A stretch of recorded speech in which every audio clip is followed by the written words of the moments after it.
저는 좀 비슷하게 들어갔습니다.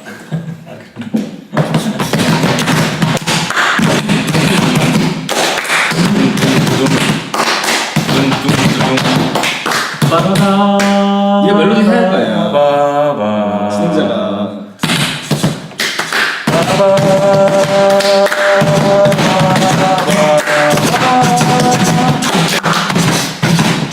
김경호의 영화 장실. 와.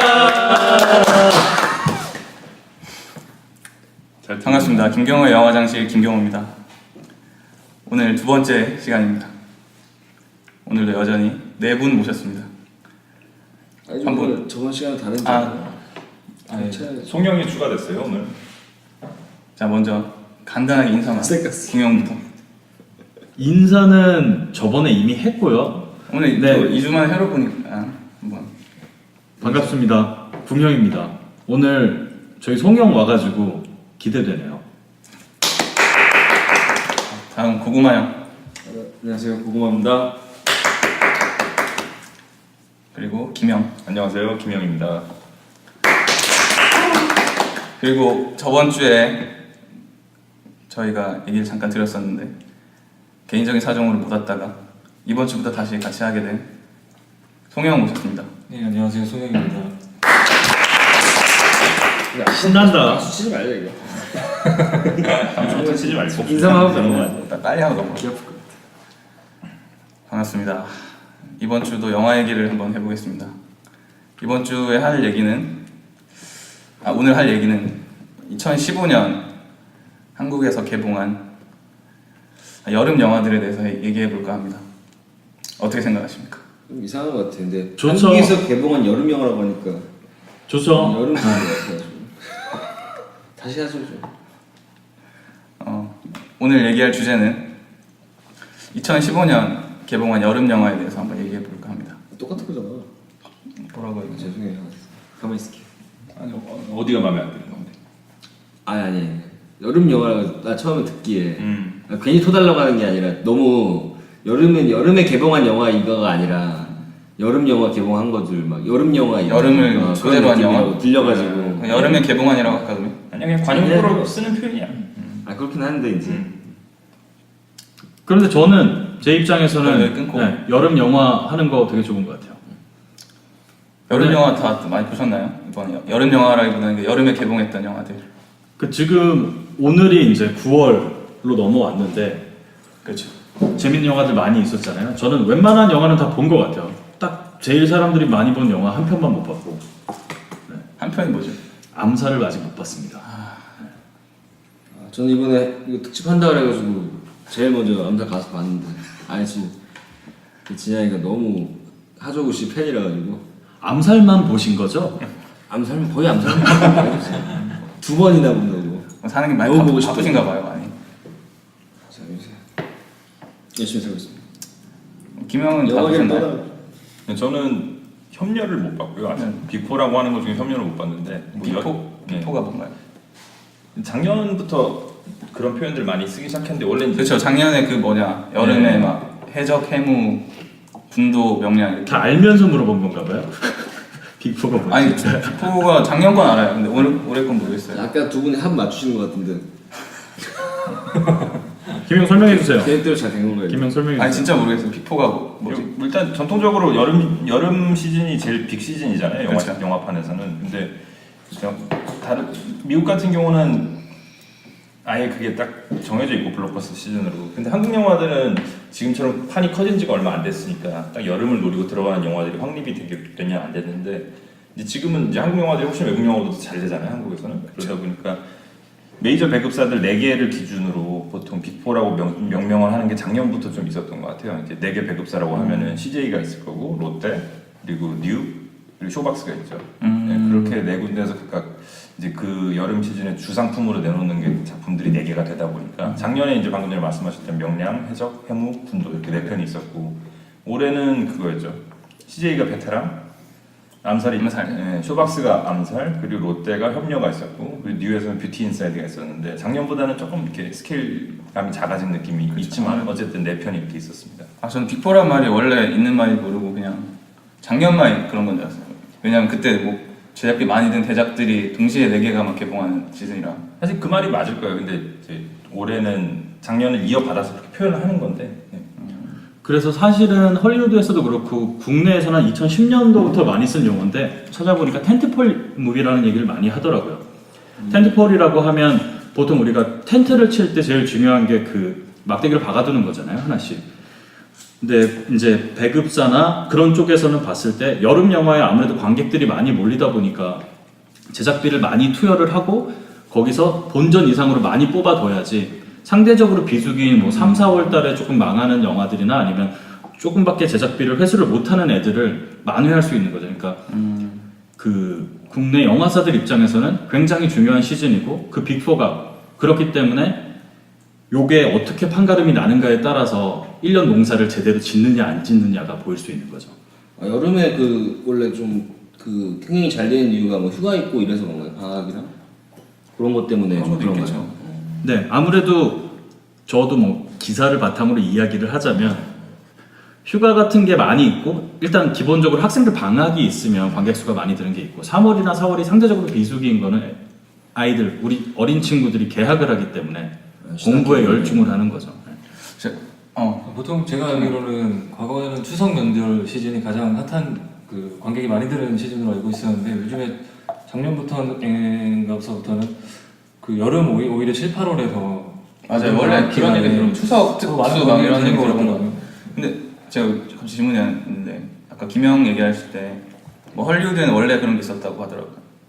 원래 그런 게 있어요. 뭐 여름 이게 뭐 이렇게 법적으로 정해지고 그런 건 아니지만 당연히 휴가 시즌이 아무래도 사람들이 더 여유 있게 여가를 즐길 수가 있잖아요. 그래서 실제로 여행 가는 분들도 있지만 그럴 여유가 안 되거나 아니면 뭐 일종의 바캉스기도 하니까 극장에 가는 거는 미국 같은 경우는 애초에 5월 말에 메모리얼 데이니까 우리나라 치면 현충일 같은 날이 있는데 그때 연휴가 스타트죠. 5월부터 7월까지가 제일 빅 시즌이고 근데 미국은 좀 그게 빨리 끝나는 편이에요. 8월은 오히려 비수기로 접어드는 기간인데 한국 같은 경우는 7월 마지막 제주가 제일 파이가 큰 주거든요. 7월 마지막 제주가 평균적으로 다른 주보다 한 30% 정도가 관객이 더 드는 주라고 해요. 그게 예전에 뭐 미국에서는 그렇게 계속 있어왔던 거네요. 저희가 다 그쵸. 빅4라고 하는 그런 개념이 저희가 보통 보는 여름 영화 이런 네, 게 헐리우드 블록버스터라고 하는 것들은 주로 그 시즌에 개봉하는 영화들이 많죠. 김영 아까 얘기하셨. 네, 그 얘기하겠습니다. 아, 그래서 작년이나 올해를 봤을 때 되게 재밌는 거는 그 빅4 아까 얘기했던 텐트폴 무비라고 하는 그 텐트 뭐요? 텐트폴 무비 텐트폴이 뭔 뜻이죠? 막대기. 방금 안 들으셨죠? 텐트폴. 갑자기 확 열받네. 텐트. 저희 진행자예요. 아니 뭐 텐터폴 이런 줄 알았어요. 영어가 좀 약하신 분이라서 근데 가정 환경에 따라서 그럴 수가 있기 때문에 이해하고 그게 아니고 항상 녹음할 때 자기 할 일만 생각해서 그러니까 남의 말을 좀 아니 먹거나 아까 들었어요. 우리 약간 배경음이고요. 텐트 칠 때 그 못 박는 거 중요하다고 들었는데 네. 텐트폴이라고 하는 말은 몰랐어요. 진행에 좀 긴장을 하셔갖고 한번 말을 네, 계속 얘기해요. 그래서 그냥 이거는 뭐 앞으로 우리가 지금부터 이야기를 하면서 많이 나오겠지만 작년이랑 올해 빅4가 가장 재밌는 거는 개봉 순서가 동일해요. 아 그래요? 그러니까 작년에도 7월 마지막 주에 쇼박스가 먼저 배급사별로. 네, 군도를 개봉을 하고 그 다음에 나왔던 게 CJ ENM에서 ENM이 어딜까요? 엔터테인먼트. 그 무슨 영화를 작년에? 명량이겠죠. 뭐. 네, 명량이 대박친 명량이 개봉을 하고 그 다음에 롯데 엔터테인먼트에서는 뭘까요? 그거지. 그거 손예진 나온 그 뭐지? 해적 산으로 간 바다로 간 산으로 갔네. 산으로 간 그리고 네 번째로는 NEW에서 개봉을 했던 해무가 있는데 올해도 마찬가지로 그 순서대로. 7월 마지막 주로 해가지고 맨 처음에 이제 암살이 쇼박스 그리고 두 번째 CJ 엔터테인먼트에서 베테랑 세 번째 롯데 엔터테인먼트에서 협력 네 번째 마지막으로 NEW에서 뷰티 인사이드를 일주일 차식으로 개봉을 했더라고요. 재밌게도 굉장히 그 준비를 많이 해오셨네요. 굉장히 준비를 덜 해오셨네요. 그래서 궁금한 거는 그 이번에 개봉은 순서가 어떻게 되나요? 네 편. 방금 얘기한 순서대로 방금 얘기한 순서대로. 지금 서로 얘기는 되게 안 돼요. 죄송합니다. 아니 근데 그게 이유가 있어요. 그게. 그러니까 네 명이 이렇게 서로 뭐 쇼부를 친 것 같아요 안에서는. 왜냐면 제가 그쪽에 일일이 전화를 해서 확인을 해보진 못했는데 어떻게 생각하세요, 김영? 쇼부를 쳤겠죠? 일단 뭐 좀 정정을 하자면 7월 마지막 제주는 아니었고 7월 마지막 제주가 제일 핫한 주라서 그 전에 이미 큰 것들은 개봉을 해 있어야 많이 먹을 수가 있으니까. 근데 특이하게도 올해 가장 큰 7월 마지막 주를 한국 영화들이 점유를 하지 않았어요. 암살이랑 베테랑, 암살이 가장 먼저 개봉을 했고 7월 둘째 주에. 근데 공식적인 개봉 일자는 네. 7월 22일로 돼 있어요, 암살이. 맞아요. 7월 22일이었고 마지막 주에 들어간 게 미션 임파서블 5였죠. 미션 임파서블이 7월 30일에 개봉했고요. 그리고 베테랑이 8월 첫째 주로 원래 베테랑이 미션 임파서블 5랑 같은 주에 개봉을 하기로 예정이 돼 있었는데 일주일 미루면서 8월로 넘어갔죠. 그래서 지금은 베테랑의 스코어를 보면 딱히 7월 마지막 주를 선점을 안 해도 충분히 대박의 가능성이 있다는 게 지금 증명이 된 것 같고. 근데 아까 순서가 두 번째가 명량이었나요? 네, CJ 작년. 올해도 지금 베테랑이 제일 잘 되고 있는 거 아니에요? 암살이랑 베테랑. 아직까지는 암살이 암살이 앞서고 있지만 베테랑의 기세가 죽지 않아서 마지막 관객수 나오는 걸 보면 베테랑이 이기지 않을까 충분히. 맞아요. 개봉 순서는 아무래도 조율을 내부적으로 하겠죠. 네. 보면 그게 한국은 아직까지 배급에 있어서 개봉 일자가 일찌감치 픽스가 안 되는 경향이 좀 있는데 보통 헐리우드 같은 경우는 막 저희가 반년 전에 예고편을 봐도 개봉 날짜가 박혀 있잖아요. 근데 저희는 아직 한국 배급사들을 보면 빨리 결정되면 두석 달 전이고 한 달 전까지도 결정이 안 되는 경우가 많아요. 사도 같은 경우는 올해 추석에 가장 빅무비인데 지난주에야 결정이 됐거든요. 9월 16일로. 근데 그런 경우에는 포스터 같은 데도 보면 그냥 9월 대개봉이라고 하는데 그 날짜를 안 박는데 다른 배급사들이 날짜를 잡는 걸 보면서 이제 적절히 조율을 하는 거죠. 그만큼 판이 개판이라는 얘기일까요? 개판까지는 좀 그렇지만 아직까지 좀 얘기 안 했다고. 작아서 말이 좀 많이 작아서 가능한 것도 있을 것 같아요. 할리우드는 크니까 세계에도 뿌려야 되고 조율을 많이 해야 돼서 일이 커질 텐데 조정하려면 한국은 그래도 어느 정도 국내 개봉만 조정을 잘 하면 돼서 그게 가능한 이유는 사실 그렇게 못하는 거는 못한다고 봐야 되는데 헐리우드 같은 경우 왜냐면 배급이랑 그 제작사들이 분리가 돼 있으니까. 근데 저희는 같이 하잖아요. 그러니까 개봉 날짜를 자기네들이 언제든지 옮길 수 있는 그 권한이 있으니까 그걸 늦게 잡는 것 같아요. 아무래도. 그냥 궁금한 건 여기서 만약에 같은 날짜에 서로 개봉을 하고 싶어 한다면 그 같은 주에 네. 그럴 때는 어떤 식으로 조율을 하는지 혹시 아시나요? 힘의 논리 아닐까요? 그때부터 파워 게임이겠죠. 그때부터는 일단 극장 체인을 갖고 있잖아요. 근데 그러다 보니까 당연히 피할 수밖에 없는 스크린 수가 거죠. 많은 네. 쪽이. 그거는 조율을 할 수밖에 없을 거예요. 그게 같은 주에 들어가는 거는 거의 정면 충돌하면서 서로 죽는 게임이니까. 애초에 카니발리즘이 일어나기 때문에 그런 건 피하려고 하겠죠. 아니 극장을 다 가지고 있는 거예요. 일단 그 다들 롯데랑 아니고 뭐 CJ는 알겠고. 롯데랑 CJ는 갖고 있는데 쇼박스는 좀 오해하시는 분들이 가끔 있는데 메가박스는 쇼박스랑 이제 상관이 없어요. 그러니까, 몇 년 전까지는 그랬지만 지금은 전혀 소유권이 다른 데가 있어서 중앙일보로 넘어갔죠, 내가 봤을 때는. 이제 NEW랑 쇼박스는 사실상 배급에 있어서 극장 체인을 안 갖고 있기 때문에 상대적으로 좀 약세이라고 볼 수가 있죠. 그러면 근데 그거 롯데는 망한 건가요? 그러면? 협력 때문에? 아까 말했 그 궁영이 네.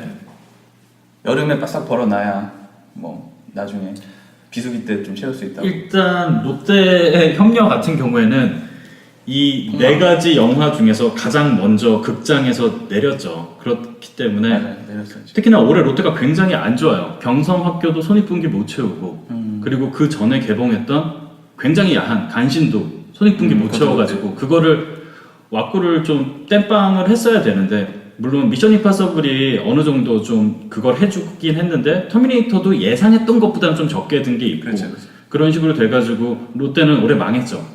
그러면은 이 타이밍에 한번 스코어를 대충 볼까요? 아직 개봉들이 다 끝난 건 아닌데 지금 암살은 거의 이제 끝물이긴 하고 협렬은 확실히 내렸고 근데 베테랑이랑 뷰티 인사이드는 아직도 상위권에 있거든요. 근데 9월 5일 기준으로 해가지고 지금 많이 알아오신 궁영이 한번. 네, 9월 5일 기준으로 해가지고 가져왔어요. 암살 같은 경우에는 9월 5일 기준으로 1243만이 들었고요.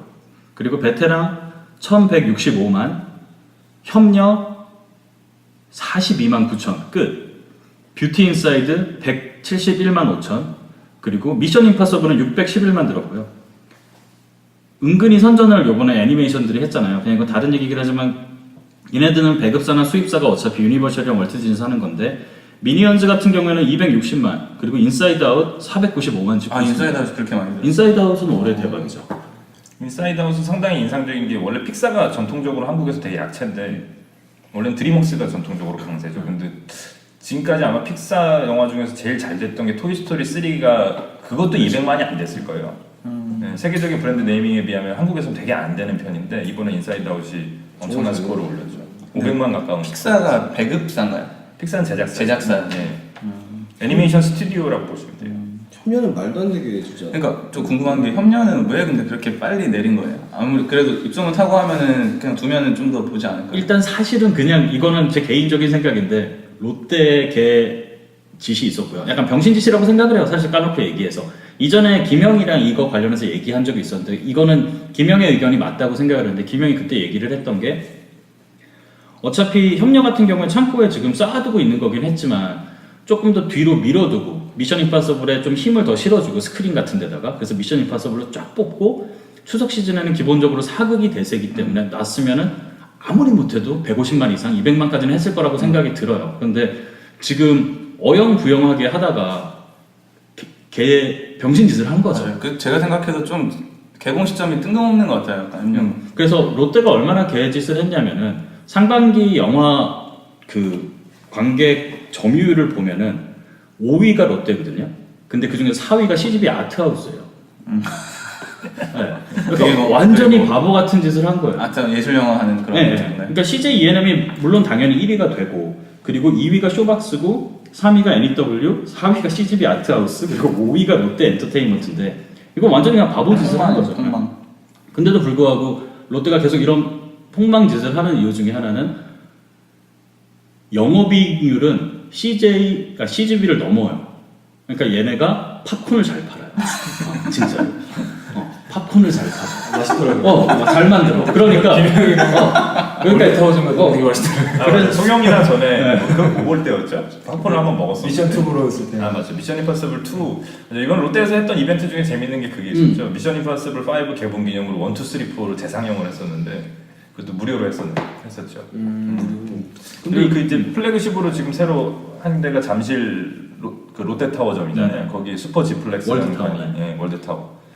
거기가 뭐 세계 최대 스크린이라고 했었는데 그 정확한 정보는 모르겠어요. 아시아 최대인지 세계 최대인지는 하여튼 엄청나게 큰 관이었는데 거기를 아예 다 몰빵을 했었거든요. 미션 시리즈에다가. 재밌는 이벤트였죠. 미션 배급에 대해서는 협녀한테 관을 내주기 전까지는 꽤 잘했다고 생각을 해요.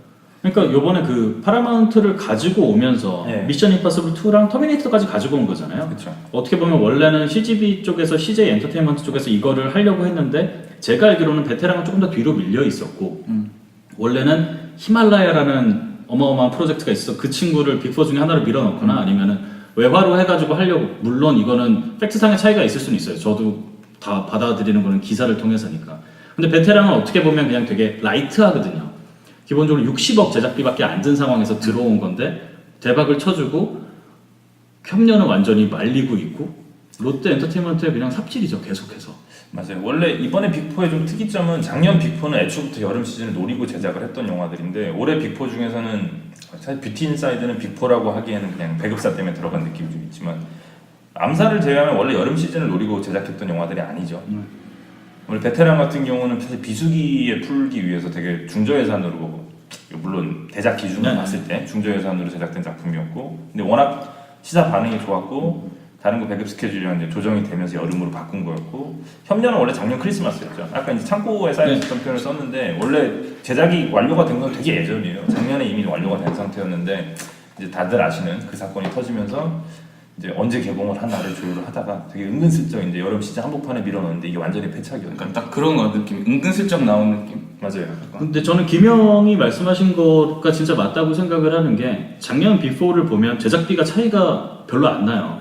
맞아요. 4편 다 대작이었죠. 네, 명량 같은 경우에 180억, 해적 160억, 군도 165억, 해무 120억 이런 식으로 빠방하게 가는데 사실 올해 제작비를 보면은 암살 180억에 뭐 마케팅 비하면 200억 넘는다는 얘기 있고 그리고 베테랑 60억에다가 마케팅 비하면 80억, 뷰티 인사이드 45억에 마케팅 비해서 65억 그리고 협녀 같은 경우 90억에 30억 해서 120억인데 사실 이렇게 보면은 협녀만 해도 원래 예전에 개봉을 했던 거니까 안 맞는 거고 여기서 유일하게 여름 흥행을 위해서 돈을 많이 들인 거는 암살인 거죠. 생각을 해보면.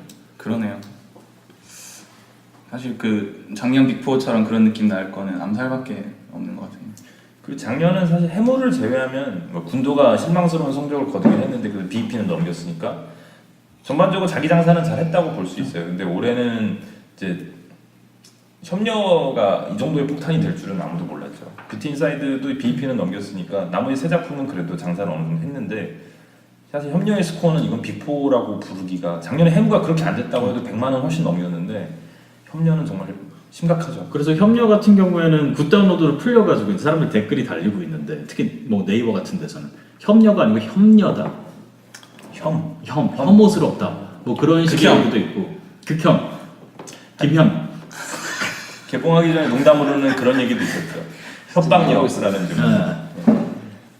아무튼 그러면 이제 뭐 시장 얘기는 대충 마무리된 것 같고, 자 다들 보셨나요? 일단 저부터 얘기하면 저는 아까도 얘기했듯이 협녀만 못 봤어요. 나머지 세 편은 다 봤고, 네, 한국 빅4 기준으로 했을 때 협녀만 아직 못 본 상태고, 궁영은요? 저는 아까도 말씀드렸지만 일단 비포는 다 봤는데 그 중에서 암살만 못 봤어요. 어떻게 하다 보니까 암살이랑 시간이 안 맞아가지고 협녀는 어떻게 보면 여기서 유일하게 저만 봤을 수 있어요. 그러네. 아니요, 저 극장에서 봤어요. 아 송영도 봤습니다. 송영도 42만 중에 한 명입니다. 네. 마지막 한 명이었던 것 같아요. 약간 대한민국 1% 느낌 나는데. 저는 일단 잠깐만, 송영은 그래서 협녀도 봤으니까 다 봤어요. 그럼 4편 다 보신 건가요? 아 저는 뷰티 인사이드만 아직 못 봤어요. 다들 한 편씩만 못 봤네. 저도 뷰티 인사이드랑 협녀 둘 다 안 봤어요. 아 그럼 암살의 베테랑만 네, 암살 보시고. 베테랑하고. 네, 그러면 고구마. 고구마 형은 뭐 암살만 들어봤습니다. 암살만 봤어요. 네, 녹음 주제 정해지고 나서 그날 바로 가서 보긴 했는데 다른 거 하나 못 봤어요. 네. 아니 난 빅4도 몰랐어. 저는 몰랐고 그냥. 여기 왜 나오신 겁니까? 아니 암살 얘기하려고 뭐. 교육 방송이죠. 끝나면 술 마신다 그래서 왔어요. 그러면은 그래도 뭐 여름에 개봉한 영화들 중에 뭐 제일 인상 깊었던 거 하나씩 얘기하면서 또 얘기 좀 해볼까요? 암살이 진짜 인생 깊어. 그쵸, 한 편 봤어요. 제일 인상 안 깊었던 것도 안 사는 뭐가 그 전에 하여튼 암살 그대요. 그래서 얼마 전에 제가 제일 최근에 보긴 했으니까 봤는데 자, 암살부터 얘기해보죠. 그러면. 네, 알았어요. 재밌더라고요. 전 사실은 중반까지는 정말 재밌게 봤어요. 중반까지는 기대보다도 훨씬 뭐 괜찮았고, 그래서 오히려 끝나고 나니까 중반에 딱 느꼈던 어떤 기대감보다는 크게 좀 와닿지 않아서 아쉽긴 했는데, 크게 뭐가 단점이 있어서라기보다는 그만큼 중반까지는 기대감이 좀 많이 컸던 것 같아요. 보면서 여러 가지 또 아까 김영이랑 얘기할 때 김영은 약간 조금 아쉬워하는 부분들이 있었지만, 저는 어떤 만듦새나 이런 것도 제 기대보다는 훨씬 뛰어나서 좋았고, 얘기도 재밌게 가고 있었는데 조금 덜 재밌더라고요. 딱 그 느낌인 것 같아요. 왜 이렇게 구조 이런 게 많은, 딱 선명하다기보다는 조금 막 더 재밌을 수 있었을 것 같은 기분들이 막 여기저기서 많이 남는 것 같고, 예. 일단 전체적으로 그런 느낌이었습니다. 그럼 김영 암살 어떻게 보셨어요? 일단, 저는 재미없진 않았어요. 보는 동안에는 꽤 긴 작품이잖아요. 2시간 20분 네. 정도로 알고 있는데, 시간, 뭐 이렇게 중간에 시계를 보게 되는 영화는 아니었어요. 보는 동안에는 훅훅 잘 넘어가고 재밌게 봤는데, 전반적으로 고구마 형이 얘기한 거랑 비슷한 정도의 감상인 것 같아요. 방향은 좀 다를 수는 있는데, 다 보고 났을 때 재미있었어 뭐 정도인데 만족스럽다라는 느낌은 못 받았고, 맞아요. 좀 다 비슷한 거. 저도 약간 그런 거 있어요. 특히나 이게 어쨌든 180억이면은 아주 특수한 경우를 제외하면 한국에서 제작될 수 있는 거의 가장 큰 사이즈의 작품이잖아요. 그것도 최동원 감독님 하면은 최고의 흥행사고, 배우들 몇몇도 엄청나고, 근데 그거에 비해서는 뭔가 이거보다는 더 큰 걸 기대했는데 어떤 그런 작품은 아니었다라는 느낌이 좀 들더라고요. 송영 암살 보셨죠? 네, 송영 저 개봉하자마자 봐가지고 지금 꽤 오래 시간이 지나서 기억이 좀 잘 안 나긴 하는데, 그때 제 감상으로는 물론 그 고구마 형하고 되게 비슷한 감상인데, 아무래도 최동훈 감독하면은 되게 다양한 인물들이 되게 얽히고 설킨 되게 재밌는 이야기들을 풀어나가는 걸 되게 잘하는 감독으로 알려져 있는데, 이번 암살에서는 그 캐릭터 설정은 되게 박아뒀는데 활용을 잘 못하고 많이 좀 안타깝게 붙이지 않았나, 좀 그런 것도 좀 아쉬웠고, 그리고 전반적으로 이야기가 좀 성기라고 해야 되나, 좀 캐릭터가 좀 많은 것 같아요. 문제가 좀 많은 건 좋은데 말씀대로 좀 아쉬웠어요. 그런 어떤 캐릭터, 난 사실 도둑들 때도 비슷한 느낌을 많이 받았는데 끝이 항상 좀 약간 좀 뒷맛이 아쉽다고 하나, 그리고 마무리도 조금 뭔가 좀 맥이 빠지고, 특별히 이 부분이 정말 싫다라기보다는 전반적으로 조금 쫀득하지 않은 느낌. 궁영도 좀 보지 않은 사람 입장에서 얘기할 수 있는 건 결국에 마케팅인 것 같아요. 근데 저는 좀 깜짝 놀랐던 게 최동훈이 했고 그리고 아까 김행이 말씀하셨던 것처럼 180억 그리고 쇼박스에서 밀어주고 그런 거에 비하면 사실 개봉 전에 많이 못 봤어요 제가. 이게 사실은 이 정도 사이즈가 되면 저만 해도 출퇴근을 하는 입장이다 보니까 계속 왔다 갔다 하면서 눈에 보이고 아 이거 대박인 게 하나 나오는구나 걸리는구나 그리고 이건 꼭 봐야지라고 해야 되는데 그거에 비해서는 되게 소리 소문 없이 좀 나온 느낌이 있어서 저만 해도 어떻게 보면 타겟팅이 제가 아니었을 수도 있죠. 그런데 그래서 아 이번 거는 그냥 별 볼 일 없구나라고 생각을 해가지고 초반에는 아예 안 본 것도 좀 있거든요. 아 그래요. 저는 그래도 마케팅 잘 된 것 같은데 많이 들었는데 개봉 전부터 저는. 근데 사실 그 몇몇의 화려함에 비하면 마케팅은 굉장히 소극적으로 했다는 느낌을 좀 받았어요. 일단 뭐 포스터나 예고편이 그렇게 크게 매력적이지 않았다라는 거는 좀 다른 얘기긴 하지만 그것도 있었고 보통 그렇잖아요. 도둑들 때를 기억을 해보면 거의 영화가 개봉하기 한 반년 전부터 여름에 개봉한 영화인데도 그 해가 딱 1월 1일이 되자마자 올해는 도둑들이다 막 이런 느낌이 좀 조성이 되는 게 있는데 뭐 그런 것들 몇 번 기억하시잖아요. 놈놈놈 때도 그랬고 이게 온다 이 영화 드디어 온다 이런 느낌이 있었는데 암살은 그렇게까지 사람들한테 각인이 안 됐는데 그냥 올여름 다음 달에 이것도 개봉한대 이런 느낌이었어요. 그 정도까지는. 그래서 저는 되게 신기했던 게 사실 나오는 배우 몇면을 보면 하정우 있죠. 맞아요. 그리고 별 그대로 완전 엄청 뜬 도둑들 때 위상이 비교가 안 되는 전지현이 있고 그리고 여러 이정재도 또 신세계 나오면서 엄청 떴고 그 세 명만 해도 어떻게 풀어가면은 이야기거리 많고 심지어 조지능도 나. 네, 마케팅 포인트가 되게 많을 수 있는데 그 흔한 캐릭터 포스터도 저는 한 번도 못 봤어요 사실은. 맞아. 저도 영화를 봤지만 크로스터 지금 뭐 안 본 거 같아. 포스터를 아직 못 본 거 같아. 기억이 안 나네. 아무튼 좀 그렇게 딱 뛰진 않지만 뭔가 아쉬움이 남는 영화인 것 같아요. 사실 개봉 전에는 흥행 전망이 막 그렇게 장밋빛은 아니었어요. 당연히 최동훈 감독님 영화의 이렇게 신작이고 이 정도의 규모라 그러면 올해는 이거다라는 느낌이 있을 법한데 이번에는 좀 잘 안 될 수도 있다는 얘기도 좀 종종 나왔었거든요. 그거에 비하면은 역시 뭐 흥행사는 흥행사다라는 걸 증명을 하긴 했지만 근데 개봉 전에 분위기가 그렇게 썩 좋지는 않았었죠. 근데 그걸 생각해 보면은 확실히 관객들을 자극하는 어떤 면에 있어서는 분명히 대단한 기질이 있는 것 같아요. 최동훈 감독은 보면. 일단 소재 선택부터 시기가 되게 잘 맞은 것 같아요. 광복절을 앞두고 있었고. 맞아요. 광복절. 관객 수가 또 한 번 그때 반등한 적이 있었죠. 광복절. 그리고 막 최근에 뭐 군함도 얘기 나오고 막 일본하고 약간 그리고 안 좋은 것도 있었던. 아까도 얘기했지만 그 또 롯데 사태가 터지면서 그거랑 연관져서 사람들 사이에서 바이럴도 되고 약간 뭐라 그럴까? 그게 무슨 의미예요?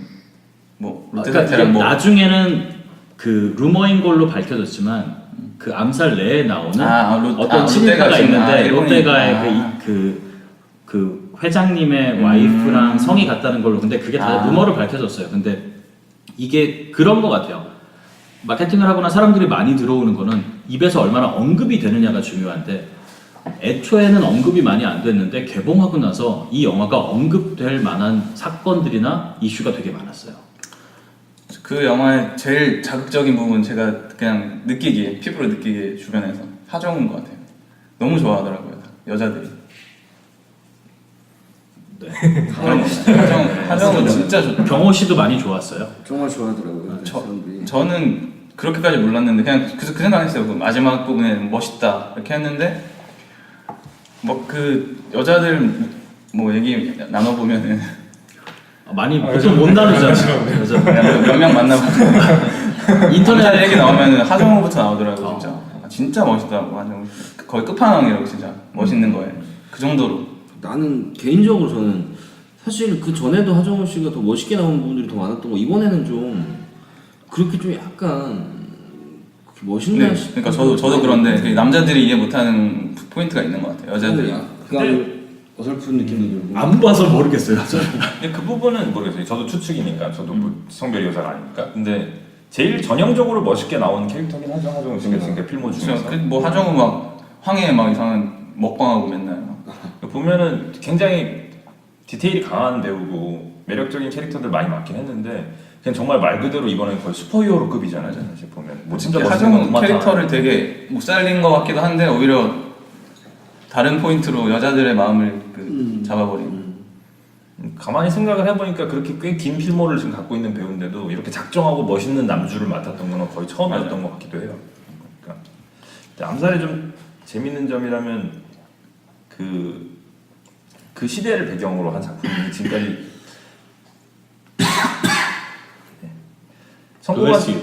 네. 성공한 전례가 별로 없잖아요. 그렇죠. 예. 그리고 경성 필패론이라는 말이 충무로 있을 정도로 경성 시대를 배경으로 한 작품들은 흥행이 다 안 된다라는 징크스가 있었는데 그거를 아마 이렇게 대형 흥행으로 깬 작품은 처음이 아닌가 싶긴 해요. 그게 되게 그 사실에서 비롯된 내용이잖아요. 김원봉 나오고만 그것도 암살 때문에 약간 묻혀져 있던 게 드러난 것도 있고 대중들한테 그렇죠. 약산 김원봉 선생이 누군지도 몰랐는데 처음으로 제대로 소개된 작품이기도 하죠. 지금까지는 주로 나오면 김구현. 김구현. 물론 김구 선생님도 나오긴 하지만 김원봉이라는 인물이 제대로 영화에서 이렇게 비중 있는 캐릭터로 나왔던 건 처음이었던 것 같아요. 저는 역시 이건 보진 않았지만 이제 듣다 보니까 생각이 나는 게 최근 사극이나 역사 고증 역사 관련된 영화가 나오면 재밌는 마케팅이 하나 있어요.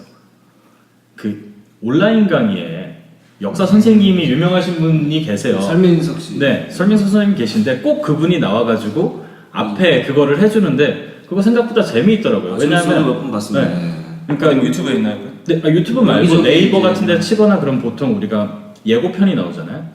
예고편 나올 때 그걸 같이 내둔다든지 그래가지고 뭐 그런 거죠. 간신 나올 때나 아니면은 그럴 때 사실 간신이랑 상관이 없을 수 있는데 그 시대를 이렇게 한번 이렇게 설명을 해주는 식으로 하고 그래서 그런 거 그냥 재밌어서 그냥 한번 얘기해봤어요. 쓸데없는. 좋은 것 같더라고요. 그래서 저도 가끔 예고편 처럼 이제 보게 되는데 훨씬 좀 오래 잡아두기도 하고 보는 사람을 예고편 슥슥 지나고 끝인데 뭐 여러 가지 실제로 영화 보는데 도움 많이 될 거고 좋은 것 같습니다. 중요한 흥행 포인트인 것 같아요. 보면은 그게 있잖아요. 부모님들한테 영화 보여드리려고 이제 하다 보면 다들 겪게 되는 경험인데 실화를 정말 좋아하시죠. 아, 그쵸. 중장년층을 끌어들이는 데는 역시 픽션보다는 실화인 거고 특히나 뭔가 그게 약간 역사적인 의미를 갖고 있는 사건이나 인물이 등장한다고 하면은 아 좋은 영화 같다고 이제 느끼시는 것들이 좀 있어서 영화의 실제 완성도를 그것도 일종의 완성도죠. 당연히 그것도 완성도에 포함이 되지만 젊은 층하고 좀 다른 포인트가 있어서 암살 같은 경우에는 그 정도 관객이 들었던 거는 확실히 다양한 관객층에 어필을 했다라는 게 큰 몫인 것 같아요. 확실히 중장년층한테 어필하는 거는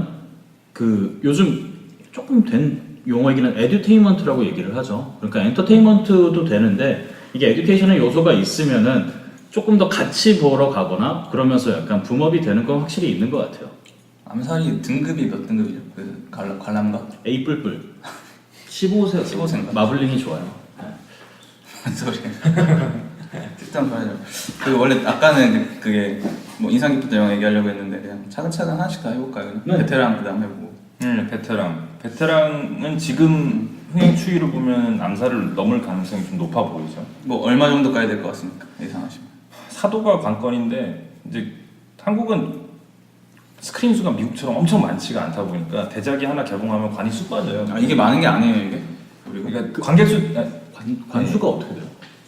전체 스크린 수는 2,300개 정도거든요. 한국에 있는 스크린 수는 물론 이제 퐁당퐁당 하다 보면은 스크린이라는 게 뭐 영화관 하나에 10개 있으면 10개를 다 치는 그렇죠. 거죠. 10개를 다 카운팅을 하죠. 왜냐면 10편을 상영할 수 있는 환경이니까. 전국에 있는 스크린 수는 올해 초 기준으로 2,300개 정도. 그거밖에 안 돼요. 저는 뭐 10,000개 이 정도 될 것 같은데 그냥. 물론 인구 대비로 많은 거예요. 인구 대비로 많지만 근데 보통 대작 영화 개봉하면 1,000개를 넘게 잡아버리니까 쑥 빠져요. 영화들이. 그래서 이게 지금 아무리 관객 수가 좀 그럭저럭 들고 있다라고 해도 큰 작품이 하나 개봉하면 정말 드랍률이 막 70% 80% 떨어지는 게 한국 시장이라서 사도가 개봉하면 관이 쏙 빠질 수도 있는데 지금으로 보면 베테랑이랑 암살이 아까 9월 5일 기준으로 몇 명 차이가 나죠 지금? 지금 80만 차이 나고 80만이요? 넘을 수 있을 것 같아요. 왜냐면 이번 주말만 해도 지금 아직도 토요일에 25만, 26만 이렇게 들거든요. 관수 자체가 다르더라고요. 네. 지금 잡히는 게. 베테랑은 1300까지도 가능하지 않나 싶어요. 지금 봐서는. 1300이면 역대 3위가 되죠. 한국 영화 기준으로. 명량과 국제시장 다음으로 네, 베테랑이 이제 올라가는 건데.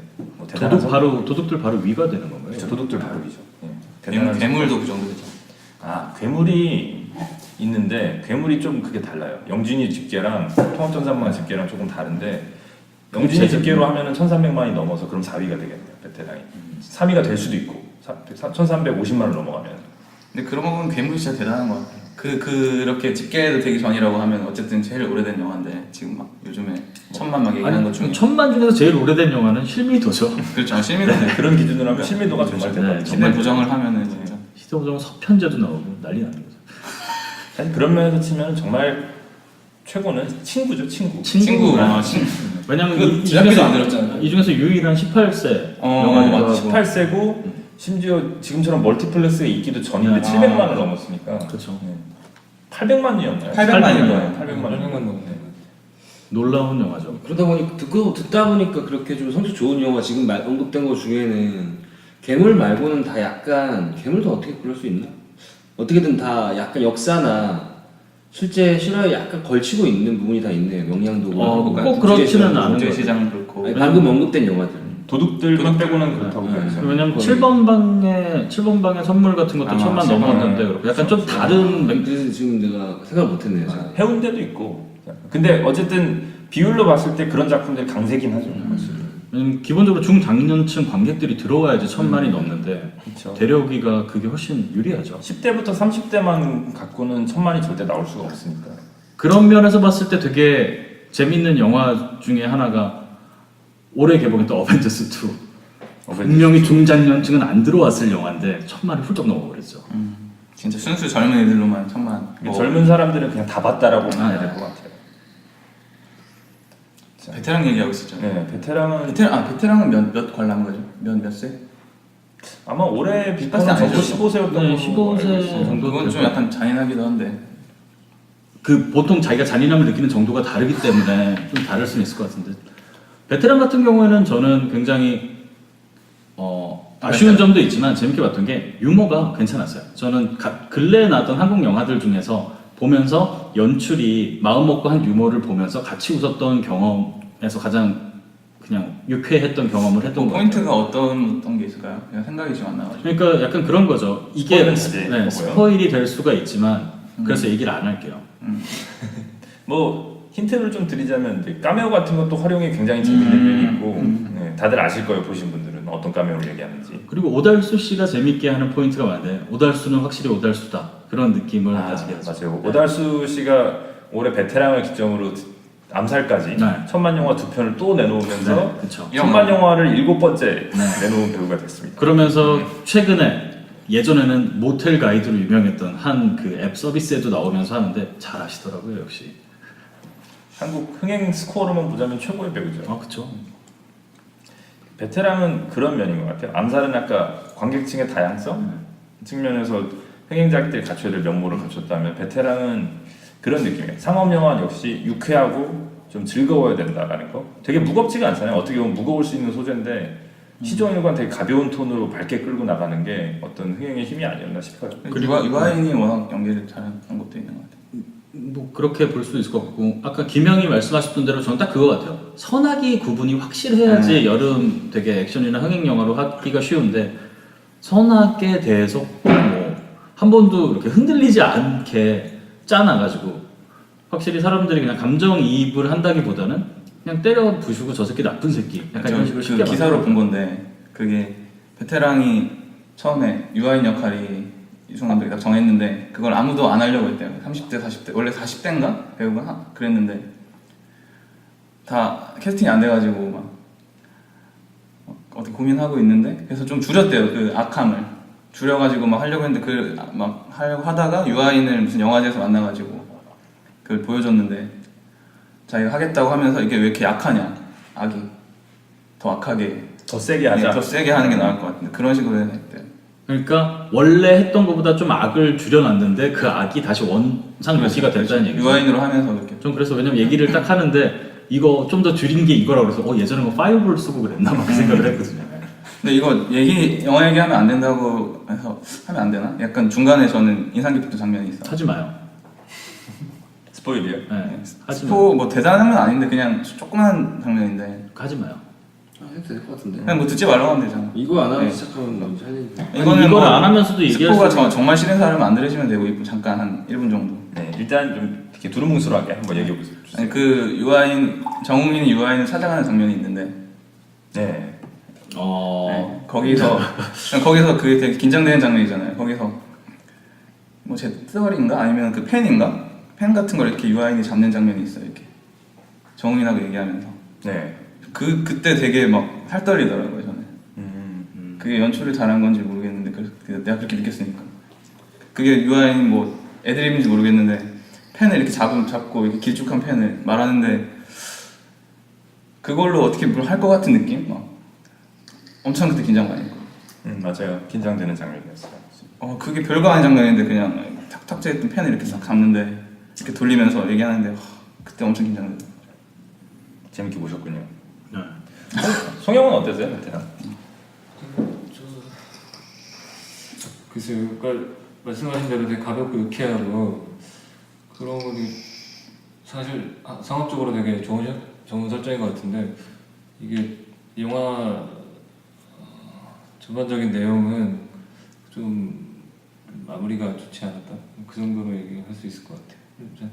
사실 특별히 저는 베테랑에 대해서 하고 싶은 얘기 별로 없어가지고 오히려 저는 협녀를 더 얘기하고 싶은데 협녀는 되게 기대를 많이 했어가지고 저는 베테랑에 대해서 할 얘기가 딱 하나 남아있는 게 있는데 어떻게 보면 올해 여름에 1000만 넘은 두 영화잖아요. 암살이랑 베테랑이. 공통점을 찾아보다 보니까 하나가 딱 있더라고요. 암살 안 봤다면서? 그래도 공통점을 영화 찾을 수 외적으로? 있잖아요. 영화 외적으로. 오달수요? 아니 오달수 씨라는 건 눈에 보이는 것도 있지만 결혼을 잘해야 된다. 왜냐하면 최동훈 감독님 와이프도 그 K-pop 필름의 지금 대표이사로 있고 그리고 류승환 감독님 와이프도 외유내강의 대표이사로 있는데 그거 자체가 힘을 좀 주지 않았을까.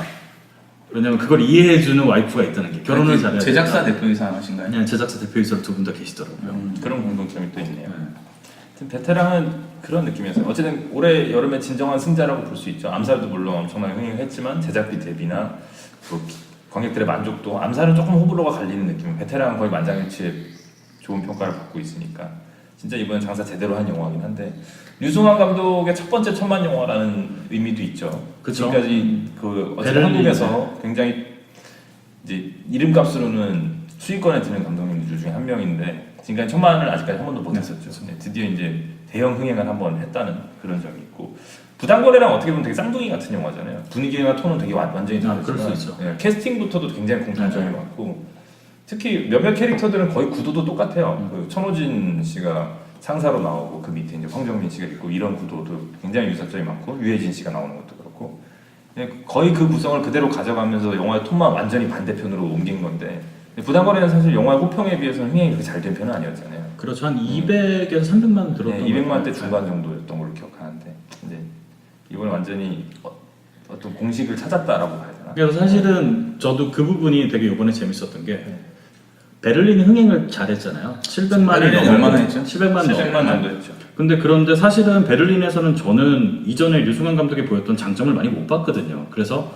이게 선회해가지고 자기가 그냥 관객이 많이 볼 수 있는 방향으로 돌 수도 있고 그런데 어떻게 보면 자기가 가장 잘하는 걸 하면서 1000만이 넘었으니까 앞으로도 봤을 때 류승환의 감독의 장점이 드러나거나 류승환 감독이 잘하는 걸 해가지고 밀어붙일 수 있겠다, 재밌겠다 그런 생각을 했어요.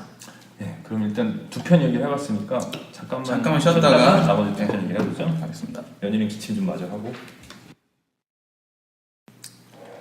자, 다시 시작해 보겠습니다. 저희가 암살이랑 베테랑까지 한번 얘기해봤고 이번에는 협녀랑 뷰티 인사이드까지 한번 쭉 해보죠. 협녀부터 먼저. 협녀는 근데 여기서 지금 저희가 저까지 5명인데 본 사람이 지금 2명밖에 없어요. 먼저 궁영부터 어떻게 보였어요? 저는 사실 협녀 같은 스타일을 되게 좋아하기 때문에 사람들이 다 별로라고 했지만 기대를 많이 했고 그리고 그런 소문도 있었잖아요. 이게 이병헌 그 사태 때문에 창고에 넣어두고 있긴 맞아요. 하지만 너무 아깝다. 그래서 개봉을 시켜야겠다. 뭐 그런 소문도 돌았었고 그리고 제 기억으로는 예고편에 떴던 것 중에 하나가 요즘 가장 많이 나오는 관용어구 같은 거긴 하지만 가장 영화다운 영화 그런 식으로 부제를 달고 나서 많이 기대를 했어요. 그래서 봤는데 스포일을 안 하고 그냥 면면에 대해서만 이야기를 하자면 이병헌은 정말 좋은 배우다. 맞아. 이병헌은 정말 좋은 배우. 이병헌은 정말 좋은 배우고 그리고 두 번째는 전도연 씨도 되게 좋은 배우긴 한데 사실 그 안에서 회상씬이나 그런 게 있는데 거기에서 감정이 되게 안 되는 게 있어요. 그래서 이거는 연출의 문제가 아닐까 그런 생각을 하고 세 번째는 거기 나왔던 은교에 나왔던 김고은 씨 같은 경우에는 김고은 씨가 화면에 혼자 나올 때는 되게 이쁘고 귀엽고 좋아요. 근데 다른 배우들이랑 어우러질 때는 우리가 흔히 카리스마 또는 신스틸러라고 얘기를 하는 게 전혀 없어요. 그래서 어떻게 보면 드라마에 적합한 얼굴이 아닐까? 또는 아직은 이 마스크 자체가 이렇게 굵직한 영화에 나왔을 때 묻혀버릴 수밖에 없는 한계가 있는 거 아닐까라는 생각을 했고요.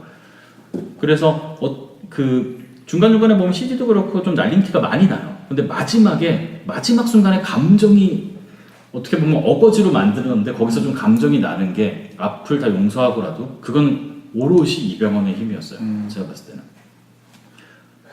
전 여기까지 하고 송영 이야기 듣겠습니다.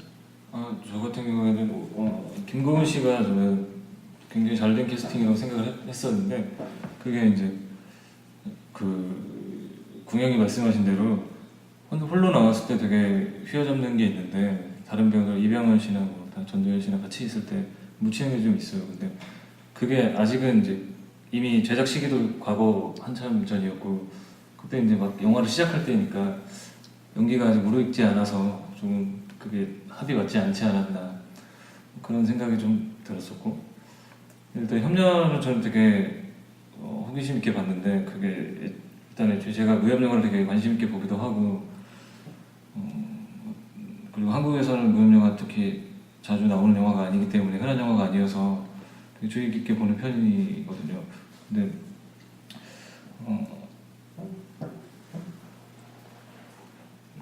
일단 사람들은 보고 난 사람들 후기를 읽어보면 대체로 무협 영화를 표방한 멜로 드라마다 뭐 이런 얘기를 많이 하는데 사실 대부분의 무협 영화들은 드라마가 굉장히 중심이고 무술을 보여주는 장면들은 사실 그냥 그걸 전달하는 어떤 하나의 브릿지 같은 것들인데 사람들이 이제 저도 물론 그랬지만 이 영화 협녀에서 되게 무협 영화로서 기대하는 게 되게 컸던 것 같아요. 근데 그게 이제 좀 분명히 말씀하신 CG도 날림티가 되게 많이 나고 편집도 되게 엉성해서 게다가 중국 영화의 몇몇 장면들을 되게 했던 것 같은 모방한 것 같은 장면들이 되게 많아가지고 좀 아쉬웠고 좀 더 창의적이고 재밌는 액션 장면들이 많았으면 좀 더 낫지 않았을까. 저는 그래서 사실은 스타워즈 에피소드 3 보는 느낌이었어요. 왜냐하면 그때부터 이야기가 시작이 돼야 돼요, 사실은. 그래서 나중에 이 영화를 보면서 그래서 이렇게 됐구나라는 게 깔리고 여기서는 전사로 깔아주고 가야 되는 부분인데 그거를 이렇게 하다 보니까 감정이입이 좀 애매했던 것 같아요. 네, 감정이입은 사실 저는 거의 되지 않았어요.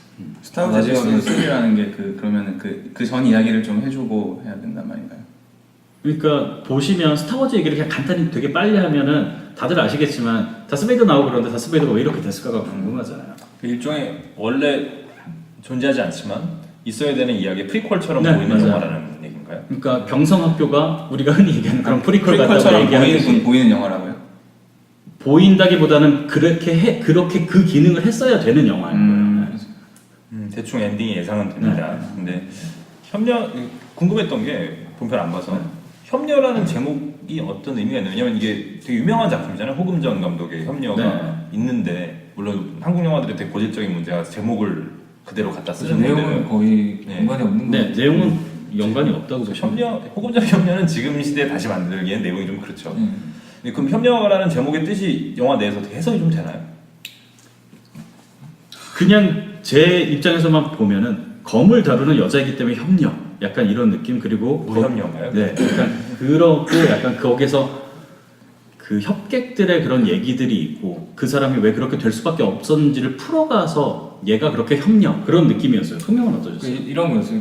사실 그 김고은 캐릭터가 복수를 해야 되는 아이였는데 그게 복수라는 게 협의 길이라는 그걸 이렇게 연결을 지어가지고 전도연이 키우기 시작해요. 그래서 20살이 되면 너는 복수를 해야 된다. 그래서 그렇게 계속 세뇌받아 어떤 아이가 진정한 협이 뭔지 깨닫게 되는 과정을 그리려고 했던 것 같은데 그 진정한 협이라는 게 지금 제가 본 감상으로는 단순한 어떤 복수이고 자기 정체성을 찾으려고 하다 보니 이 부모님을 내가 죽일 수밖에 없는 스포일러가 되고 어쨌든 자기 뭐 부모님이 누군지는 모르니까. 복수를 행할 수밖에 없는 그 복수를 행하는 게 협의 실현이라기보다는 자기 정체성을 찾으려고 하는 것처럼 보여서 그게 좀 아쉬웠어요. 그러니까 딱 그 느낌이었어요. 김치 빈대떡을 만드는데 노력을 하나도 안 하고 김치가 들어갔으니까 김치 빈대떡이 된 거예요. 약간 그런 식이라서 사실 무협이 뭐 저희가 어렸을 때부터 홍콩 영화를 많이 보고 네. 자라다 보니까 한국에서는 홍콩 영화 인기가 많았었잖아요. 근데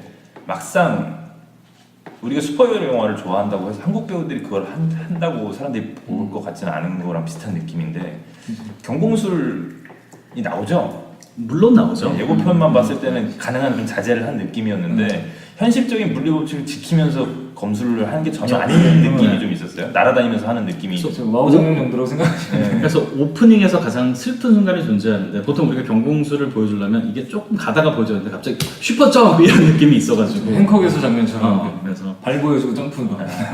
잘 날아요. 잘 날아요. 애초에 기획이 좀 무리가 있지 않나 생각이 좀 드네요. 그런 면에서는. 근데 여러 가지를 봤을 때 조금 아쉽긴 해요 저는. 네. 많이 아쉬워요. 근데 이게 그런 생각이 들더라고요. 이게 여러 가지 악재가 겹쳤고 들어보니까 완성도도 좀 문제가 있다라는 게 중평인 것 같은데 잘 나왔다고 해도 이게 성공할 수 있는 기획이었나라는 생각은 좀 들긴 들어요. 그 배우들이 나오는데 경공술을 쓰면서 검술 대결을 한다라는 게 근데 막판 엔딩식으로 가면은 가장 큰 문제는 협녀의 가장 큰 문제는 우리가 경공술을 한다고 해도 실제로 와이어를 달았기 때문에 사람이 움직인다는 느낌인데 그걸 강화시키려다 보니까 CG로 그냥 사람을 만들어가지고 사람이 움직이는데 무게감이 안 느껴져요. 디스트랙터를 네. 썼어요. 네, 그러니까 닌자들 게임에서 나오는 그런 맞아요. 그게 느낌이라서 상당히 문제였어요. 지붕과 지붕 사이를 뛰어다니는데 그 장면들이 차라리 예전 홍콩 영화처럼 와이어를 하고 갔으면은 사람들이 기본적으로 우리가 다 알고 넘어가는 부분인데 여기서부터는 게임이 돼버리는 거예요. 그러니까 예전 슈퍼맨 얼마 전에 나왔을 때 막판에 서로 싸우는데 약간 대전 액션 게임 느낌 나는 그런 느낌이었죠. 근래 그러니까 저희가 기억하는 한국 영화 르네상스 이후에 그런 류의 영화들이 대형 상업 영화로서 기획이 됐던 거는 제일 비슷한 거 해봐야 전우치 정도였던 것 그러니까 같은데 저는 그런 것 같아요. 근데 전우치만 해도 그게 많이 깔고 들어가는 게 있잖아요. 저희가 익숙하게 아는 캐릭터고 애초에 장난스러운 캐릭터니까 이거는 조금 만화적으로 봐줘라는 용인이 되는 부분이 있는데 협녀는 분위기가 되게 무거웠단 말이에요. 예고편만 봐도. 그리고 근데 날아다닌다. 네. 약간 그것도 있었죠. 황정민 씨가 맹인으로 나왔던 원래 만화 원작에 만화 구름을 벗어난달처럼. 네, 그거는 뭐 대형 기획은 아니었지만 저는 사실은 그거에서 그 무술 수련하고 그런 장면 오케이 괜찮았거든요. 근데 요거는 그 김영이 말씀하셨던 대로 뭐랄까 과연 이걸 연출하거나 기획한 사람이 무협 영화를 좋아하는 사람인가에 대한 고민이 드는 영화였어요. 그렇죠. 단순히 이제 이 사람들은 오히려 그 김영이 말씀하신 대로 이걸 역으로 이게 잘 될 거라고 생각하고 소재를 이용한 게 아닌가. 요즘 사람들이 별로 안 좋아하는 것 같아요. 그냥 그렇게 옛날 홍콩 영화식의 무협 그런 거를. 뭐 진위는 알 수 없죠. 사실 감독 박흥신 감독이잖아요. 박흥신 감독이 어떤 생각을 했는지는 모르겠지만 되게 이질적이긴 해요. 전 이전 필모그래피를 봐도 그렇고 갑자기 난데없이 이런 작품을 맡은 느낌이 있는데 근데 그런 서브 장르라고 하죠. 이런 특정한 팬층 있는 장르들은 장르에 대한 애정이 웬만큼 강한 감독이 아니면 쉽지 않은 접근인데 약간 가장 그게 잘 좋은 케이스는 외국으로 보면 서극이 명장 찍었을 때. 진가신이죠. 진가신. 맞아. 죄송합니다. 진가신 감독이 명장을 찍었을 때 이 감독은 이 장르를 좋아하는구나. 여기에 대한 이해도가 있고 전혀 이질적인 작품이었는데 굉장히 잘했죠. 근데 서극은 항상 그런 것만 찍죠. 근데 그래서 거기서 오히려 더 재미가 있었는데 요번에는 그런 게 없었다. 그래서 아쉽다. 네. 그러면 결론은 어쨌든 협녀는 42만이라는 스코어가 납득이 된다. 42만은 아니에요. 그렇다고 하기에 너무 처참하다. 네, 42만은 아니에요. 그렇죠. 요게 결론은 또 롯데가 병신짓 했다. 롯데 병신. 롯데 주가는 어떻게 될까요? 롯데 주가는 앞으로 향후 우상향하긴 하겠죠. 자, 그리고 다음 이제 마지막으로 뷰티 인사이드. 여기도 본 사람이 지금 김영이랑 궁영밖에 없는 것 같은데. 그렇죠. 고구마 형이 좀 많이 잘하는데. 잘 듣고 있습니다. 근데 고구마 형이 여배우를 좋아해요. 여배우를 좋아하죠. 네, 그래서 여자를 좋아하는 거죠. 왜냐면 여배우도 여자니까. 그렇죠. 엉덩이를 좋아해요. 암살 얘기 너무 빨리 끝나가지고. 이경영 씨 얘기도 할 거 많은데 지금. 맞아. 이경영 씨 이번에 오달수 이경영 씨가 씨는 2편에 나왔잖아요. 이경영 씨는 이 4편 중에서 3편에 나왔어요. 협녀에도 나오시고 협녀에 나오시고 뷰티 인사이드에도 나오고. 뷰티 인사이드는 영화가 끝난 줄 알았는데 기어코 나오시더라고요. 뷰티인사이드는 그때 김영이랑 보면서 놀랬던 게 둘이 크레딧이 올라왔는데 이경영 씨 이름이 있는 거였어. 야 어디 있었어? 잘렸나 보다. 그런데 기필코 나오셔가지고 얼굴도 한번 찍고 가시더라고요. 쿠키로라도 나오세요. 이경영 씨는 모든 한국 영화에 출연하겠다는 의지를 불태우고 그런 얘기가 있던데 감독들이 이경영을 어떻게 쓰느냐에 따라 영향이 보인다. 심지어 올 하반기에도 한 두세 편 더 예정돼 있는 걸로 알고 있는데 정말 어마어마한 체력을 갖고 계신 것 같아요. 이경영 씨는 대단한 사람이죠. 그래서 약간 카케무샤처럼 여러 명이 있다는 얘기도 있고. 요즘 속담도 나오던데요. 일찍 일어나는 제가 이경영 막. 뷰티 인사이드는 본편을 못 보셨어도 뷰티 인사이드는 사실 제일 좀 재밌었던 점은 영화 자체가 재밌다. 기획이 굉장히 재밌는 기획이죠. 그렇죠. 네. 그래서 그 원작이 되는 작품들을 아마 좀 보셨을 거예요. 적어도 직접 보진 않았어도 들어는 봤을 거예요. 가령 생각이 어떤 드는데 가령이 아니고 그러니까 보통은 그렇잖아요. 영화의 기획이란 거는 오리지널 시나리오든가 아니면 원작이 있는 작품을 각색을 해서 이제 번안을 하는 건데 그 원작이라는 것도 대부분은 그렇잖아요. 연극이나 아니면 만화나 아니면 소설의 또는 영역에 대부분은 국한이 되는데 이건 독특하게도 단편 영화긴 한데 어떤 기업의 홍보 단편 영화를 소재를 채택을 한 거죠. 인텔에서 했던 그것도 똑같은 제목이죠. 네, 뷰티 인사이드 프로젝트. 인텔에서 했던 뷰티 인사이드 프로젝트라는 게 그게 몇 년도 칸 광고죠. 2013년도에 깐 광고제에서 상을 받은. 네, 맞아요. 굉장히 화제가 됐던 광고인데 그 기획을 갖고 와서 장편 영화로 만든 거예요. 그래서 그 인텔에서 만들었던 뷰티 인사이드 필름은 아마 적어도 들어는 봤을 것 같은데 고구마 형 봤었어요? 우리 그때 가서 본 게 그거 아니었나요? 13년 아니었나요? 근데 사실은 말씀을 드리자면 많이 못 보셨을 가능성은 높아요. 뷰티 인사이드 프로젝트. 왜냐면 광고 쪽에 관심이 있는 사람들이라면 기본적으로 깐내에서 상을 받으면 이렇게 들리고 그러니까. 근데 그 인텔 같은 경우에 한국에서 광고를 안 한 지가 좀 됐고 그래서 관심이 없는 사람이라면 모를 가능성은 있어요. 저도 그때 일할 때라 네. 그때 마케팅 했으니까 저도 근데 봤는데 기억이 안 나는데 그러니까 어떤 내용이 좀 인텔 인사이드를 인텔 인사이드라서 간단히 뷰티 말씀을 인사이드가. 드리면 뷰티 인사이드에서 가장 가져가는 컨셉 중에 하나는 사람이 아침에 일어나면 모습이 바뀌는 거예요. 그런데 그 사람의 영혼은 바뀌지 않는 거죠. 그 사람은 그 사람은 그대로인데 그 주변 자기 그 외형만 바뀌는 건데 그걸 왜 인텔에서 했냐면 인텔은 모든 컴퓨터에 인텔 안에 칩이 들어가잖아요. 그래서 인사이드도 모든 노트북이나 데스크톱 같은데 다 외형은 다를지라도 여러분들은 다 인텔을 쓰고 있습니다. 그래서 인텔 인사이드. 네, 그래서 그걸 하려고 했는데 그거를 드라마처럼 풀어보려고 하다 보니까 그 사람들이 굉장히 똑똑했던 거죠. 사람이 이렇게 일어나가지고 나는 누구다, 오늘은 이 모습이다 그렇게 해서 그거를 바이럴로 했던 거는 다른 그거를 본 페이스북 사람들이 자기가 그렇게 한 5분짜리 영상을 올릴 수 있게 했어요. 노트북을 보면서 오늘 일어날 때 난 이 모습이다, 여전히 그녀가 잊혀지지 않는다. 그런 식으로 사람들 모습이 달라지게 했는데 그거를 영화로 가져왔다는 게 김형 말처럼 정말 재밌는 포인트죠. 맞아요. 그래서 그냥 다른 걸 다 떠나서 사실 영화에 대한 간단한 얘기를 하자면 그렇게 만족스럽게 보진 않았어요. 이렇게 뭐 나쁘지도 않았지만 그렇게 인상적인 작품은 아니었는데 그 기획의 참신성만큼은 굉장히 높은 점수를 주고 싶은 게 있었어요. 그러니까 어쨌든 그 기획하신 분이 굉장히 여러 군데에 있어서 많이 눈을 돌리고 자료들을 찾고 있다는 증거기도 하고 그런 것들이 좀 많이 나왔으면 좋겠다는 느낌인 거죠. NEW가 그래서 되게 재밌다 그 생각을 네. 했어요. 네. 근데 이제 가장 안타까운 점은 그래서 원작에 대한 코멘트도 조금씩 있잖아요. 보면 계속 노트북에 화면이 나오는 것도 어떻게 보면 그 네, 똑같이 한 거죠. 똑같이 하는 건데 근데 이제 가장 치명적인 문제는 다른 부분은 많이 얘기 안 할게요. 일단 뭐 장점들은 대부분 예상하실 수 있는 걸 거예요. CF랑 뮤직비디오 출신 감독님이 하셨듯이 화면은 예쁘고 배우들도 워낙 많이 나오니까 유명 배우들이 진짜 많이 나오잖아요. 심지어 외국 배우들도 나와요. 우에노 주리도 나오고 막 이러니까 배우들 보는 맛도 있고 재밌는 요소들은 있어요. 그 소재에서 할 수 있는 재미들은 기본적으로 주긴 하는데 그 인텔 인사이드 광고에서 했던 가장 핵심적인 것 그러니까 결국에 아름다운 내면에 있다라는 게 전혀 안 드러나요. 그러니까 이걸 장편 각본으로 옮기는 데 있어서 핵심을 놓친 거죠 사실은.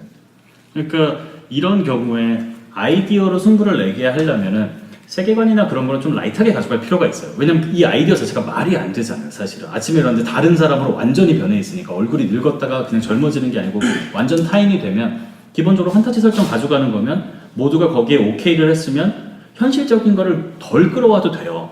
그래도 이거는 되게 자꾸 귀엽고 아름다운 영화가 될 수 있으니까. 근데 그 와중에 이게 2시간으로 길어지다 보니까 연출을 하신 분이 계속 고민을 한 거죠. 이런 현실적인 문제도 생기지 않을까? 이것도 생기지 않을까 하다 보니까 악수를 둔 거죠. 그게 현실적이 되다 보면 애초에 다시 원론으로 돌아오면 이건 자체가 말이 안 되니까요. 맞아요. 그 현실적인 것과 판타지 경계에서 애매모호하게 멈춘 게 문제인데 저는 이거를 정말로 현실적인 고민으로 풀었으면 또 재밌는 게 나왔을 그럴 수 수 있다고 있죠. 생각해요. 왜냐면 사람이 그렇잖아요. 이게 외모가 바뀌면 그 심지어 성별도 바뀌잖아요. 그쵸. 이게 특이한 점은 주인공은 남자인데 남자로만 바뀌는 게 아니에요. 나이도 당연히 베리에이션이 크고 여자로도 바뀌어요. 우에노 주리도 그 바뀌는 모습 중에 외국인으로도 바뀌니까. 근데 그러면은 당연히 나라는 사람이 그대로 유지될 수가 없잖아요. 내가 어떤 룩을 갖고 있고 어떤 외모를 갖고 어떤 말투를 쓰느냐가 사람들하고 상호작용해서 내가 다른 사람이 돼버리는데 근데 그런 부분들이 건드려졌으면 차라리 재밌었을 것 같아요. 근데 그런 문제들은 전혀 안 가는데 그에 반해서 여주인공하고 로맨스에서 생기는 현실적인 문제들 자꾸 끌고 들어오니까 이상한 거죠 이거는. 약간 뒤로 갈수록 불편해져요. 네. 대신 아까도 제가 말씀드렸지만 뭐 저희가 쉬는 시간에 오늘 카페에 앉아있는데 옆에 계시던 이제 여자분들이 뷰티 인사이드에 나오는 이렇게 대사들 얘기하고 그러는데 되게 아름답고 우리가 생각하는 가장 그런 연애가 나오긴 해요. 하지만 이게 조금 그냥 아무 생각 없이 보거나 그냥 단순히 호의적으로만 보지 않으면 너무 약점들이 많은 영화예요. 근데 재밌는 포인트 딱 하나 있어요. 진짜 오랜만에 본 여배우분인데 이 뷰티 인사이드의 주인공의 어머니로 나오는데 그분이 누구냐면 예전에 이만희 감독님이랑 결혼하셨다가 와 이만희 감독님. 네, 이만희 감독님이랑 결혼하셨다가 미국으로 건너가신 제가 갑자기 그분 성함은 생각이 안 나는데 그분이 되게 이국적인 외모예요. 그분이 진짜 한국 영화에 어마어마하게 맞아요. 오랜만에 나왔죠. 이 외모가 굉장히 이국적이죠. 네. 처음에 그 고등학교 때 네. 처음으로 얼굴이 변했을 때 네. 어머니가 나오잖아요. 그 첫 등장 장면에서 아 이게 혼혈한가? 네, 이런 네, 생각이 맞아요, 들 정도로 맞아요. 어머니 외모가 굉장히 이국적이죠. 근데 전반적으로는 크게 어디가 뭐 되게 나쁘거나 뭐 네. 그렇다기보다는 그냥 데이트용 무비로는 네. 나쁘지 않은 수 있어요. 네. 그러다 보니까 아무래도 제일 늦게 개봉했잖아요 내 편에서. 그쵸, 그쵸. 그래서 어느 정도 관객은 지금 끌고 있는 것 같은데 뭐 여러모로 기획에 비하면 아쉬움이 많이 남죠. 근데 사실 이게 아까 처음에 얘기를 할 때 비포에 지금 이게 들어가 있고 네. 보통 기사들에도 그렇게 나와서 그런데 올 여름에 뉴에서 배급했던 작품 중에서 빅포라고 한다면 사실 뷰티 인사이드보다는 연평해전이겠죠. 그렇죠, 아무래도. 그렇죠. 네. 네, 맞아요. 오경숙 씨. 아 문숙. 네, 문숙 씨요. 이분도 와. 우여곡절 굉장히 많으신 지금 분인데. 제가 찾아봤는데 지금 말도 안 되는 게 나오네요. 배우들이. 근데 사실은 아까 그래서 김영이 얘기했지만 이런 식의 기획들은 많아지면 한국 영화가 굉장히 풍성해질 수 있다고 생각을 해요. 그래서 야, 지금 주연만 몇 명. 지금 연평해전 얘기가 나오려는데 끊어져가지고 그 얘기를 좀 맞아요. 근데 너가 끊어가지고 일단 뷰티는 아, 연평해전? 마무리를 하면은 그냥 촬영하는 배우분들 입장에서는 굉장히 재밌는 경험이었을 것 같다는 생각은 들어요. 네, 그리고 뭐 봤을 때도 가볍게 볼 수 있는 영화라서 크게 불만 없고요 이 작품에 대해서. 그러니까 약간 요거는 작년에 개봉했던 그 영화랑 살짝 느낌이 비슷했어요. 그 뭐지? 나의 사랑 나의 신부에 나오는 우리가 그걸 보면 신민아 씨가 너무 예뻐 보이잖아요. 근데 요 뷰티 인사이드도 보게 되면 한효주 씨가 정말 예뻐 보이긴 합니다. 뭐 그 얘기를 다들 하시더라고요. 정말 뭐 거의 한 명을 위한 작품이라고 해도 과언이 아니죠. 근데 연평해전은 뭐 그 얘기를 길게 할 건 아닌데 보신 분 없죠 이 중에? 저는 저도 안 봤어요. 사실은 저는 보려고 하고 있어요. 아예 안 보려고는 하지 않는데 계속 기회가 안 되네요. 그러니까 그게 뭐 안 보려고 안 본 건 아닌데 어떻게 600만이나 본 영화인데 이 5명 중에 본 사람이 아무도 없네요. 심지어 협렬을 둘이나 봤는데. 45만짜리. 하여튼 그렇죠. 빅4의 스코어로만 놓고 본다면 연평해전 결국 600만을 넘기면서 나름대로 굉장히 큰 흥행을 거뒀는데 뭐 그렇게 마무리되는 여름이었던 것 같습니다. 내년에 보면은 또 대작들이 하나씩은 준비를 해갖고 올 텐데 이것도 일종의 재미인 것 같아요. 올해 여름에는 CJ에서 뭐가 나올까, 휴가스에서 뭐가 나올까 이런 걸 기다리는 재미도 있는 거고. 내년부터는 이제 확실히 알겠네요. 근데 사실은 그런 생각은 있어요. 사실 올해가 그래서 되게 중요했던 해인 게 짝수에는 기본적으로 올림픽이랑 월드컵이 있어요. 그래서 그렇죠. 영화 쪽에서 손해를 보는 게 많은데 올해는 그게 없고 사실은 이슈가 없을 거라고 예상됐던 해이기 때문에 본격적으로 다들 물량 작전할 수 있었는데도 불구하고 그래서 2개의 천만 영화가 나왔지만 여름에 그럼에도 불구하고 약간 아쉬운 스코어가 나왔다는 거는 내년을 조금 더 어렵게 하지 않나 그런 생각도 하고 있습니다. 근데 사실 이제는 1000만이라는 숫자가 그렇게까지 대단하게 느껴지지가 않는 게 그쵸? 여름 전체만 놓고 봤을 때 한국 영화 말고요. 여름 시장 전체를 놓고 보면 천만 영화가 사실 3편이죠.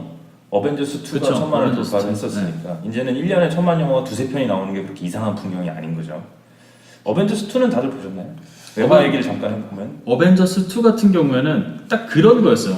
좀 뷰티 인사이드도 그렇고 뭐 협녀도 그렇고 그냥 보고 싶은 거 보러 가거나 혼자 시간 남을 때 보러 가는데 어벤져스 2는 친구들이 그렇죠. 이거는 단체 관람 꼭 해야 된다고 해서 맞아요.